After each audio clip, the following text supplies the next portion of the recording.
Machine ലേണിങ്ങിൻ്റെ forms of ലേണിങ്ങിനെ മേജറായിട്ട് നമുക്ക് 3ആയിട്ട് ക്ലാസിഫൈ ചെയ്യാനായിട്ട് സാധിക്കും. Supervised learning, unsupervised learning and reinforcement learning. സൂപ്പർവൈസ്ഡിൻ്റെ തന്നെ വേറൊരു കാറ്റഗറി സെമി സൂപ്പർവൈസ്ഡ് ലേണിംഗും നമുക്ക് ഡിസ്കസ് ചെയ്യാനായിട്ടുണ്ട്. സോ ആദ്യമേ നമുക്ക് സൂപ്പർവൈസ്ഡ് ലേണിംഗ് നോക്കാം. സൂപ്പർവൈസ്ഡ് ലേണിംഗ് എന്ന് പറയുന്നത് നമ്മൾ ലേബിൾഡ് ഡേറ്റ നമ്മളുടെ മെഷീൻ ലേണിംഗ് സിസ്റ്റത്തിന് പ്രൊവൈഡ് ചെയ്യുന്നതിനെയാണ് സൂപ്പർവൈസ്ഡ് ലേണിംഗ് നമ്മൾ വിശേഷിപ്പിക്കുന്നത്. ആ ഒരു ലേബിൾഡ് ഡേറ്റയുടെ ബേസിസിലായിരിക്കും നമ്മൾ ട്രെയിൻ ചെയ്യുന്നത്. സോ ആ ഒരു ലേബിൾ ഡേറ്റയിനനുസരിച്ച് ഇവർ ഔട്ട്പുട്ട് പ്രെഡിക്റ്റ് ചെയ്യുമായിരിക്കും ചെയ്യുന്നത്. സോ ലേബിൾ ഡേറ്റയെ ചിലപ്പം x1 y1 x2 y2 എന്നൊക്കെ പറഞ്ഞ് ഒരു ഫംഗ്ഷൻ എഫ് ആയിട്ടായിരിക്കും നമ്മളിവിടെ ഡെമോൺസ്ട്രേറ്റ് ചെയ്യുന്നത്. സോ ഇപ്പം സൂപ്പർവൈസ്ഡ് ലേണിംഗിൻ്റെ ഒരു എക്സാമ്പിൾ പറയുവാണെന്നുണ്ടെങ്കിൽ എനിക്കിപ്പം ഒരു ഡോഗിൻ്റെ പിക്ചർ ഉണ്ട്. So this is dog, this is cat എന്ന് പറഞ്ഞ് ഞാൻ എൻ്റെ സിസ്റ്റത്തിലോട്ട് ഇട്ട് കൊടുക്കുകയാണ്. ഓക്കെ, സോ ഇവിടെ എന്താണ്, ഞാൻ എൻ്റെ ഓരോ ഡേറ്റയ്ക്കും ഞാനിവിടെ ലേബിൾ കൊടുക്കുന്നുണ്ട്. ഈ ഒരു ഇമേജ് എന്ന് പറയുന്ന ഡോഗാണ് കേട്ടോ, ഈ ഒരു ഇമേജ് ക്യാറ്റ് ആണെന്ന് പറഞ്ഞ് കൊടുക്കുകയാണ്. അപ്പം ഞാൻ വേറൊരു ഇപ്പം എൻ്റെ സിസ്റ്റത്തിനടുത്ത് ഞാനൊരു ഡോഗിൻ്റെ ഇമേജ് വെച്ച് ചോദിച്ചു കഴിഞ്ഞാൽ അവർക്ക് മനസ്സിലാവും, ഓക്കെ ഇത് കണ്ടോ, ഇതും തമ്മിൽ സിമിലർ ആണ്. So which means this is A dog. പിടി കിട്ടിയോ? സോ ഈ ഒരു നമുക്ക് ലേബിൾഡ് ഡേറ്റ ആയിരിക്കും നമ്മൾ സിസ്റ്റത്തിൽ ആദ്യം പ്രൊവൈഡ് ചെയ്യുന്നത്. ആ ഒരു ലേബിൾ ഡേറ്റയെ സംബന്ധിച്ച് ഒരു മോഡൽ ക്രിയേറ്റ് ചെയ്യും, അതിനെ അവർ അണ്ടർസ്റ്റാൻഡ് ചെയ്യും. അത് കഴിഞ്ഞ് ട്രെയിനിങ് കഴിഞ്ഞിട്ട് നമ്മളിവർക്ക് ടെസ്റ്റ് ഡേറ്റ കൊടുക്കും. സോ ഡേറ്റ ബേസിക്കലി നമുക്ക് 2 രീതിക്കാണുള്ളത്. ഡേറ്റ നമുക്ക് മോഡലിന് കൊടുക്കുന്നത് ട്രെയിനിങ് ഡേറ്റ കൊടുക്കും ആൻഡ് ടെസ്റ്റ് ഡേറ്റ കൊടുക്കും. യൂഷ്വലി ട്രെയിനിങ് ഡേറ്റ ഒരു 80%, ടെസ്റ്റ് ഡേറ്റ 20% ആണ്. സ്ലൈഡ് വേരിയേഷൻസ് അങ്ങോട്ടും ഇങ്ങോട്ടും വരാം. പിന്നെ നമ്മളുടെ സൂപ്പർവൈസ്ഡ് ലേണിങ്ങിൻ്റെ ഗോൾ എന്ന് പറയുന്നത് ഇൻപുട്ട് ഡേറ്റനെ ഔട്ട്പുട്ട് ഡേറ്റ വെച്ച് മാപ്പ് ചെയ്യുക എന്നുള്ളൊരു സംഭവമാണ്. മാപ്പിംഗ് ആണ് ഇവിടെ നടക്കുന്നത്. ഒരു എക്സാമ്പിൾ എന്ന് പറയുന്നത് സ്പാം ഫിൽട്ടറിങ് ആണ്. സോ എക്സാമ്പിളാണ്. So one example is called spam filtering. So supervised learning എന്താണ് എന്നുള്ളത് നിങ്ങൾക്ക് മനസ്സിലായി എന്ന് വിചാരിക്കുന്നു. ഇത്രേ ഉള്ളൂ. ലേബിൾഡ് ഡേറ്റ വെച്ചിട്ട് അൽഗോറിതം ക്രിയേറ്റ് ചെയ്യുകയും ഡേറ്റനെ നമ്മൾ ഇൻപുട്ട് ഔട്ട്പുട്ടിനെ കോറിലേറ്റ് ചെയ്യുകയും ചെയ്യുന്നതിനെയാണ് സൂപ്പർവൈസ്ഡ് ലേണിംഗ് എന്ന് വിശേഷിപ്പിക്കുന്നത്. സൂപ്പർവൈസ്ഡ് ലേണിങ്ങിൻ്റെ കീഴിൽ 2 സബ് ഡിവിഷൻസ് ആണ് നമുക്കുള്ളത്, ക്ലാസിഫിക്കേഷനും റിഗ്രഷനും. സോ ക്ലാസിഫിക്കേഷൻ എന്ന് പറയുന്നത് അത് ക്ലാസിഫിക്കേഷൻ എന്ന് വെച്ചാൽ എന്താ, ക്ലാസിഫൈ, കാറ്റഗറൈസ്. നമ്മൾക്ക് തന്നിരിക്കുന്ന ടെസ്റ്റ് ഡേറ്റയെ സ്പെസിഫിക് കാറ്റഗറീസ് ആയിട്ട് ഡിവൈഡ് ചെയ്യുന്നതിനെയാണ് ക്ലാസിഫിക്കേഷൻ എന്ന് നമ്മൾ വിശേഷിപ്പിക്കുന്നത്.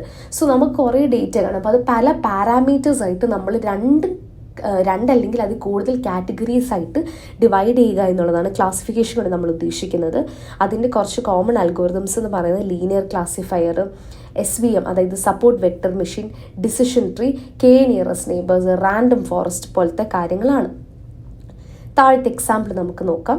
സോ ഈ ഒരു എക്സാമ്പിൾ നിങ്ങൾക്ക് കാണാനായിട്ട് സാധിക്കും. നമ്മൾക്ക് ഈ ഒരു ഗ്രാഫിൽ 2 സെക്ഷനായിട്ടുള്ള ക്രെഡിറ്റ് സ്കോറിംഗ് ആണുള്ളത്, ഹൈ റിസ്ക്കും ലോ റിസ്ക്കും. So if the income is greater than θ1, income is greater than θ1 ആണെന്നുണ്ടെങ്കിൽ എന്താണ് നമ്മളുടെ θ1 ഇവിടെ ഇൻകം ഇസ് ഗ്രേറ്റർ ആണെന്നുണ്ടെങ്കിൽ അത് ലോ റിസ്കിൽ വരുന്നതാണ്. And at the same time സേവിങ്സും ഗ്രേറ്റർ ആയിരിക്കണം. സോ ഇത് രണ്ടും ഒരുമിച്ച് സേവിങ്സും ഇൻകവും കൂടുതലായിരിക്കുന്ന ഒരു സിറ്റുവേഷൻ എന്ന് പറയുന്നത് ഇതാണ്. അപ്പം ക്രെഡിറ്റ് സ്കോർസ് നിങ്ങൾക്കറിയാം അല്ലേ, നമ്മൾ പറഞ്ഞു കണ്ട കാര്യമൊന്നുമില്ല. ക്രെഡിറ്റ് സ്കോർ എന്ന് പറയുമ്പോൾ മാക്സിമം നമുക്ക് ഇൻകവും വേണം സേവിങ്സും വേണം, ഒരുപാട് ലൈബിലിറ്റീസ് ഉണ്ടാവാനായിട്ട് പാടില്ല. അപ്പം അങ്ങനെയുള്ളവർക്ക് ലോ റിസ്ക് ആയിരിക്കും ക്രെഡിറ്റ് വരുന്നത്. ഇപ്പം അല്ലാത്ത കേസിൽ ഹൈ റിസ്ക് ആയിട്ടായിരിക്കും വരുന്നത്. സോ നിങ്ങൾ നോക്കിക്കേ, ഇവിടെ ഈ ഒരു ഗ്രാഫിൽ നിന്നും ഞാൻ എങ്ങനെയാണ് ഈ ഒരു ഇൻകവും സേവിങ്സും ഒക്കെ ഞാൻ 2 കാറ്റഗറി ആയിട്ട് ഡിവൈഡ് ചെയ്തത്. So just based on the value of θ. അപ്പം അങ്ങനെയാണ് നമുക്ക് ക്ലാസിഫിക്കേഷൻ ചെയ്യാനായിട്ട് പറ്റുന്നത്. അപ്പം നമ്മൾ ടെസ്റ്റ് ഡേറ്റനെ കാറ്റഗറീസ് ആയിട്ട് ഡിവൈഡ് ചെയ്യുന്നതിനെയാണ് നമ്മൾ ക്ലാസിഫിക്കേഷൻ എന്ന് വിശേഷിപ്പിക്കുന്നത്. അടുത്തത് റിഗ്രഷൻ. റിഗ്രഷൻ എന്ന് പറയുമ്പോഴത്തേനും നമ്മൾക്ക് dependent as well as independent variables തമ്മിൽ റിലേറ്റ് ചെയ്യുക എന്നുള്ളതാണ് നമ്മൾ റിഗ്രഷൻ കൊണ്ട് ഉദ്ദേശിക്കുന്നത്. അതായത് ഇപ്പം എനിക്ക് ഒരു കാറുണ്ട്, ഓക്കെ, ആ ഒരു കാറിന് എനിക്ക് മൈലേജും പ്രൈസും വെച്ചിട്ട് എനിക്ക് റിലേറ്റ് ചെയ്യണം. സോ മൈലേജും ആൻഡ് പ്രൈസ്, ഓക്കെ. സോ മൈലേജും പ്രൈസും വെച്ചിട്ട് എനിക്ക് റിലേറ്റ് ചെയ്യണം എന്നുണ്ടെങ്കിൽ വാട്ട് വിൽ ഐ ഡു? ഇതേ തന്നെ കേട്ടോ, മൈലേജ്. സോ ഇങ്ങനെ 2 പേര് തമ്മിൽ എനിക്ക് കോറിലേറ്റ് ചെയ്യണം. ഓക്കെ, ഇപ്പോൾ എനിക്കൊരു കാറ് മേടിക്കാനുണ്ട്, അപ്പോൾ അതിൻ്റെ മൈലേജും പ്രൈസും വെച്ചിട്ട് എനിക്ക് കണ്ടുപിടിക്കണം whether this car is worth the money or not. അപ്പം അതിനായിട്ട് ഞാൻ റിഗ്രഷൻ ആയിരിക്കും യൂസ് ചെയ്യുക. അപ്പോൾ ഇവിടെ രണ്ട് വേരിയബിൾസ് തമ്മിലുള്ള റിലേഷൻ അണ്ടർസ്റ്റാൻഡ് ചെയ്യാൻ വേണ്ടിയിട്ടാണ് നമ്മൾ റിഗ്രഷൻ യൂസ് ചെയ്യുന്നത്. റിഗ്രഷൻ്റെ ടൈപ്സ് എന്ന് പറയുന്നത് ലീനിയർ, ലോജിസ്റ്റിക്സ് ആൻഡ് പോളിനോമിയൽ. അപ്പോൾ ഇതൊക്കെ റിഗ്രഷൻ്റെ ഡിഫറെൻറ്റ് ടൈപ്സ് ആണ്. അപ്പം നമ്മൾ സൂപ്പർവൈസ്ഡ് ലേണിങ്ങിൻ്റെ 2 സബ്സെക്ഷൻസ് പറഞ്ഞു പോയി. ഇനി അടുത്തത് അൺസൂപ്പർവൈസ്ഡ് ലേണിംഗ്. അൺസൂപ്പർവൈസ്ഡ് ലേണിംഗ് എന്ന് പറയുമ്പോഴത്തേനും unsupervised, there is no supervision. Okay, അപ്പോൾ ഒരു സൂപ്പർവിഷൻ ഇല്ലയെന്ന് വെച്ച് കഴിഞ്ഞാൽ we don't have the data label ചെയ്ത ഡേറ്റ അല്ല നമ്മളുടെ നമ്മളുടെ സിസ്റ്റത്തിലോട്ട് മെഷീൻ ലേണിങ്ങിൻ്റെ സിസ്റ്റത്തിലോട്ട് നമ്മളതല്ല കൊടുക്കുന്നത്. നമ്മൾ കൊടുക്കുന്ന ഡേറ്റ എന്ന് പറയുന്നത് കുറേ കാറ്റ്സിൻ്റെയും ഡോഗ്സിൻ്റെയും ഇമേജസ് നമ്മളിങ്ങനെ കൊടുക്കും. അപ്പോൾ ഇത് അൺലേബിൾഡ് ആണ്. അപ്പോൾ ഇതൊരു ഡോഗ് ആയിരിക്കും, പക്ഷേ ഇത് മെഷീൻ അറിയത്തില്ല, കാരണം ലേബിൾ ചെയ്തിട്ടില്ലല്ലോ. അപ്പോൾ ഇങ്ങനെ കൊടുക്കും. ഇനി മെഷീൻ എന്താണ് ചെയ്യുന്നത്? മെഷീൻ ഈ ഇമേജസിനെ എല്ലാം കൂടെ അനലൈസ് ചെയ്തിട്ട് അവരൊരു സിമിലർ പാറ്റേൺ കണ്ടുപിടിക്കാനായിട്ട് നോക്കും. അപ്പം ഇവിടെ നോക്കിയാൽ അപ്പോൾ ഇവിടെ ചിലപ്പോൾ ഡോഗിൻ്റെ ഫീച്ചേഴ്സ് കാണും, ഇവിടെ ഡോഗിൻ്റെ ഫീച്ചേഴ്സ് ആണ്, ഇവിടെ ഡോഗിൻ്റെ ഫീച്ചേഴ്സ് ആണ്. അപ്പോൾ ഇവരെ എല്ലാത്തിനെയും കൂടെ ഒരു കാറ്റഗറിയിൽ പെടുത്തും. അപ്പോൾ ഇതെല്ലാം വേറെ കാറ്റഗറിയിൽ അങ്ങനെ കാറ്റഗറൈസ് ചെയ്യും. എങ്ങനെയാണ്? പാറ്റേൺ ബേസ് ചെയ്തിട്ട് ഇവർ റീസ്ട്രക്ചർ ചെയ്യുന്നത്. അപ്പോൾ ഇപ്പം ഞാനൊരു ഡോഗിൻ്റെ ഇമേജ് കൊടുത്തു എന്നുണ്ടെങ്കിൽ ഇവർ സിമിലാരിറ്റീസ് ഇവിടെ ചെക്ക്. ഓക്കെ, ഈ ഒരു ഫീച്ചറും ഈ ഒരു ഇമേജും സിമിലർ ആണ്, so this will be A dog എന്നുള്ള രീതിയിൽ എടുക്കും. അതിനെയാണ് അൺസൂപ്പർവൈസ്ഡ് ലേണിംഗ് എന്ന് പറയുന്നത്. സോ ഇവിടെ നമുക്ക് ലേബിൾഡ് അല്ലാത്തത് കൊണ്ട് തന്നെ ഒരു huge number of training data നമുക്ക് ആവശ്യം വരും. എന്തുകൊണ്ടാണ്? നമുക്ക് ഒരു കറക്റ്റായിട്ട് പ്രിഡിക്ഷൻ നടത്താനായിട്ട്. ഇതിൻ്റെ എഗെയിൻ നമുക്ക് കുറച്ച് ഡിവിഷൻസ് ഉണ്ട് നമുക്ക് അൺസൂപ്പർവൈസ്ഡ് ലേണിങ്ങിന്. അതിലെ ഫസ്റ്റ് വൺ എന്ന് പറയുന്നത് ക്ലസ്റ്ററിങ് ആണ്. ക്ലസ്റ്ററിങ് എന്ന് പറയുന്നത് basically grouping data based on the distance അല്ലെങ്കിൽ സിമിലാരിറ്റീസിനെ ബേസ് ചെയ്ത് ഗ്രൂപ്പ് ചെയ്യുക എന്നുള്ളതാണ് ക്ലസ്റ്ററിങ് കൊണ്ട് ഉദ്ദേശിക്കുന്നത്. സോ ക്ലസ്റ്ററിങ്ങിന് തന്നെ പല ഡിഫറെൻറ്റ് ടൈപ്സ് ഉണ്ട്. കെ മീൻസ് ക്ലസ്റ്ററിങ് പോലത്തെ അൽഗോറിതംസ് ഒക്കെ ഉണ്ട്.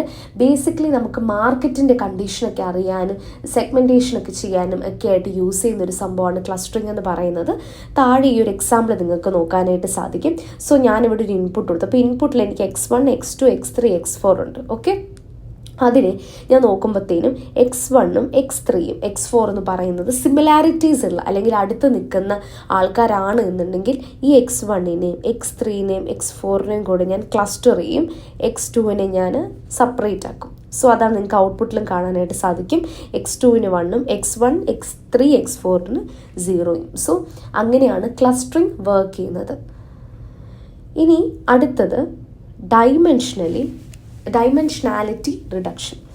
സോ ഡൈമെൻഷനാലിറ്റി റിഡക്ഷൻ എന്ന് പറയുന്നത് എന്താണെന്ന് വെച്ച് കഴിഞ്ഞാൽ നമ്മൾ ഒരു ഡേറ്റാ സെറ്റിൽ ഒരുപാട് ഫീച്ചേഴ്സ് കാണും. ഓക്കെ, അപ്പം ഞാൻ പറഞ്ഞു ഓൾറെഡി ഇത് അൺസൂപ്പർവൈസ്ഡ് ലേണിംഗ് ആണ്. അപ്പോൾ ഒരുപാട് ഫീച്ചേഴ്സ് ആയിരിക്കും ചിലപ്പോൾ ഒരു ഡേറ്റാ സെറ്റിൽ കൊടുക്കുന്നത്. ആൻഡ് അത്രയും ഫീച്ചേഴ്സിന് നമുക്ക് ആക്ച്വലി ആവശ്യം ഇല്ല. സോ അങ്ങനത്തെ കേസിൽ നമ്മൾ എന്താണ് ചെയ്യുന്നത്? നമുക്ക് ആവശ്യമുള്ള ഡേറ്റ ഇൻപുട്സിനെ മാത്രം എടുക്കുക, ബാക്കിയുള്ളതിനെ ഇഗ്നോർ ചെയ്യുക. സോ അതിനായിട്ടാണ് നമ്മൾ ഡൈമെൻഷനാലിറ്റി റിഡക്ഷൻ യൂസ് ചെയ്യുന്നത്. നമ്മൾ reduces the number of data inputs to a manageable size. എന്തിനാണ്? ഡേറ്റ ഇൻറ്റഗ്രിറ്റി പ്രിസർവ് ചെയ്യാൻ വേണ്ടിയിട്ട്. സോ ഇവിടെ എന്താണ് നമ്മൾ ചെയ്യുന്നത്? നമ്മളുടെ ഡേറ്റിനെ പ്രീ പ്രോസസ്സ് ചെയ്യുകയാണ് ചെയ്യുന്നത്. ചിലപ്പം നോയ്സസ് കാണും, അങ്ങനത്തെ ഇംപ്യൂരിറ്റീസിനെ എല്ലാം റിമൂവ് ചെയ്യുകയും അൺനെസസറി ഫീച്ചേഴ്സിനെ എല്ലാം റിമൂവ് ചെയ്യുകയും ചെയ്യുന്നതാണ് ഡൈമെൻഷനാലിറ്റി റിഡക്ഷൻ കൊണ്ട് നമ്മൾ ഉദ്ദേശിക്കുന്നത്. ഈ ഒരു ഇമേജിൽ നിങ്ങൾക്ക് കാണാനായിട്ട് സാധിക്കും. നമ്മൾ ഇത്രയും X1, X2, X3, X4 ഞാൻ ഇൻപുട്ടിൽ കൊടുത്തിട്ടും my output is only D1 and D2, which means അത് ആവശ്യമുള്ളത് മാത്രമേ അവരവിടെ പുറത്തോട്ട് എടുക്കത്തുള്ളൂ, ബാക്കിയുള്ളതിനെ അവർ ഇഗ്നോർ ചെയ്യും. അതാണ് dimensionality reduction. Next one is association എന്ന് പറഞ്ഞാൽ ഇത്രയേ ഉള്ളൂ. നമ്മൾ പല റൂൾസ് യൂസ് ചെയ്തിട്ട് വേരിയബിൾസ് തമ്മിലുള്ള റിലേഷൻഷിപ്പ് ഫൈൻഡ് ഔട്ട് ചെയ്യാൻ വേണ്ടിയിട്ട്. ഇതിൻ്റെ ഒരു ക്ലാസിക് എക്സാമ്പിൾ എന്ന് പറയുന്നത് ഇപ്പം നമ്മൾ പറയുമ്പോഴത്തേനും നമ്മളിപ്പോൾ ആമസോണിലൊക്കെ കാണുമ്പോഴത്തേനും നമ്മൾ കണ്ടിട്ടുണ്ട്. ഇപ്പം നമ്മൾ ഇപ്പോൾ ഒരു സാധനം മേടിക്കുകയാണ് ആൻഡ് താഴെ നമുക്ക് ടാബിൽ ഇങ്ങനെ എഴുതി തരും customers who boat this item also boat എന്ന് പറഞ്ഞുകൊണ്ട്. അപ്പോൾ അതാണ് അസോസിയേഷൻ. ഞാനിപ്പോൾ മേടിച്ചതും കസ്റ്റമേഴ്സിൻ്റെ ഒരു ട്രെൻഡ്സും കൂടെ അനലൈസ് ചെയ്തിട്ട് ഇവിടെ ഇവർ നമുക്ക് ഇൻപുട്ട് തരുവാണ്. ഓക്കെ, ഇത് മേടിച്ച കസ്റ്റമർ ഇത് മേടിച്ചിട്ടുണ്ടായിരുന്നു എന്ന് പറഞ്ഞുകൊണ്ട്. അടുത്ത നമ്മൾ നോക്കാൻ പോകുന്നത് റീഇൻഫോഴ്സ്മെൻറ്റ് ലേണിംഗ് ആണ്. റീഇൻഫോഴ്സ്മെൻറ്റ് ലേണിംഗ് എന്ന് പറയുന്നത് ഫീഡ്ബാക്ക് ബേസ്ഡ് ലേണിംഗ് ആണ്. അതായത് will have rewards or punishments. So അതിനനുസരിച്ച് നമ്മളുടെ ഏജൻറ്റിന് മനസ്സിലാവും okay what I did was right അല്ലെങ്കിൽ what I did is wrong എന്നുള്ളൊരു സംഭവം. സോ അതാണ് റീഇൻഫോഴ്സ്മെൻറ്റ് ലേണിംഗ് കൊണ്ട് നമ്മൾ ഉദ്ദേശിക്കുന്നത്. സോ ഏജൻറ്റ് എന്തെങ്കിലും ഒരു പർട്ടിക്കുലർ ആക്ഷൻ എൻവയറമെൻറ്റിൽ എടുക്കും, അതിനനുസരിച്ച് either they will get some reward, അല്ല എന്നുണ്ടെങ്കിൽ അതിനെന്തെങ്കിലും പെനാൽറ്റി കിട്ടും. And from there will have the observation. അതാണ് റീഇൻഫോഴ്സ്മെൻറ്റ് ലേണിംഗ് എന്ന് പറയുന്നത്. നേരത്തെ ഞാൻ പറഞ്ഞ മറ്റേ ടാക്സി ഡ്രൈവറായിട്ട് നമുക്കൊരു ഏജൻറ്റിനെ പ്ലേസ് ചെയ്യുവാണെന്നുണ്ടെങ്കിൽ ഇപ്പോൾ ടിപ്പ് കിട്ടുവാണെങ്കിൽ അല്ലെങ്കിൽ ടിപ്പ് കിട്ടിയില്ല എന്നുണ്ടെങ്കിലുള്ള ആ ഒരു ഡിഫറൻസ് ഉണ്ടല്ലോ, അത് നമുക്ക് റീഇൻഫോഴ്സ്മെൻറ്റ് ലേണിങ്ങിൽ എക്സാമ്പിളായിട്ട് പറയാനായിട്ട് പറ്റും. അടുത്തത് സെമി സൂപ്പർവൈസ്ഡ് ലേണിംഗ്. സൂപ്പർവൈസ്ഡ് ലേണിങ്ങിൻ്റെ ഒരു സബ് ഡിവിഷനാണ് സെമി സൂപ്പർവൈസ്ഡ് ലേണിംഗ് എന്ന് പറയുന്നത്. ഇവിടെ നമുക്ക് എന്താണ് ഒരു mixture of labelled as well as unlabelled ഡേറ്റയാണ് നമുക്ക് കിട്ടുന്നത്. സെമി സൂപ്പർവൈസ്ഡ് ആണ്, അപ്പോൾ അത് കംപ്ലീറ്റ്ലി സൂപ്പർവൈസ്ഡ് ഡേറ്റ അല്ല.